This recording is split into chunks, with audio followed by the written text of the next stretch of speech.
Next up, the offensive line.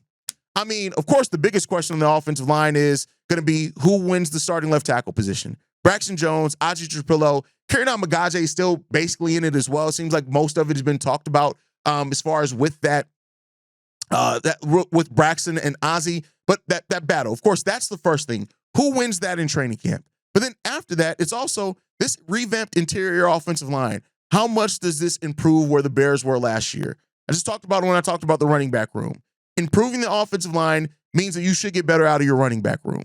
But Joe Thuney, Jonah Jackson, Drew Dahlman, we need all those guys to stay as healthy as possible because, like I said, we got some questions on the depth there on that offensive line. But I think once you get past who the starting left tackle is, now how does this offensive line build chemistry? How do Ozzy Trapillo, Braxton Jones, Darnell Wright learn from Jonah Jackson, Joe Thuney, Drew Dahlman? How much does having that better center play actually help the production of your offense as well and stave off some of those injuries? We have lacked so much at the center position for so long that I think people sometimes forget how important that is to what the Chicago Bears have lacked at sometimes and how much that has hurt the Bears. This revamped offensive line is a huge question overall. I can make a whole episode based off the questions that we have here.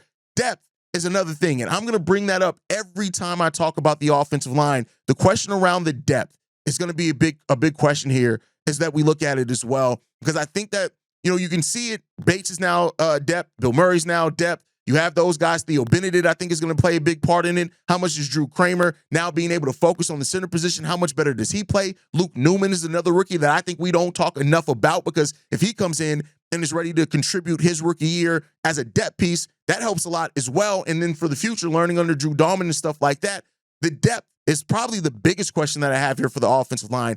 How well and how consistent does that depth perform for the Chicago Bears? Because if you can get consistent depth there, we kind of know what the starters are going to bring, right?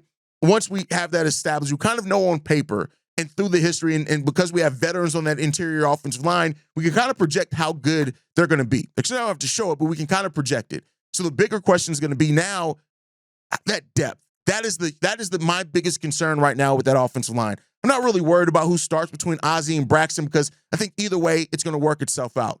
How good does that depth perform? Because you need depth. It's your starters. They're not going to be out there every single snap. So no matter how much you've upgraded your starters, if you have a completely weak depth rotation there, it's just going to get right back to being ugly for you. And that's what we're trying to avoid here with the Chicago Bears, is having that ugly performance on that offensive line, and the depth is going to be a really big, important part of that. But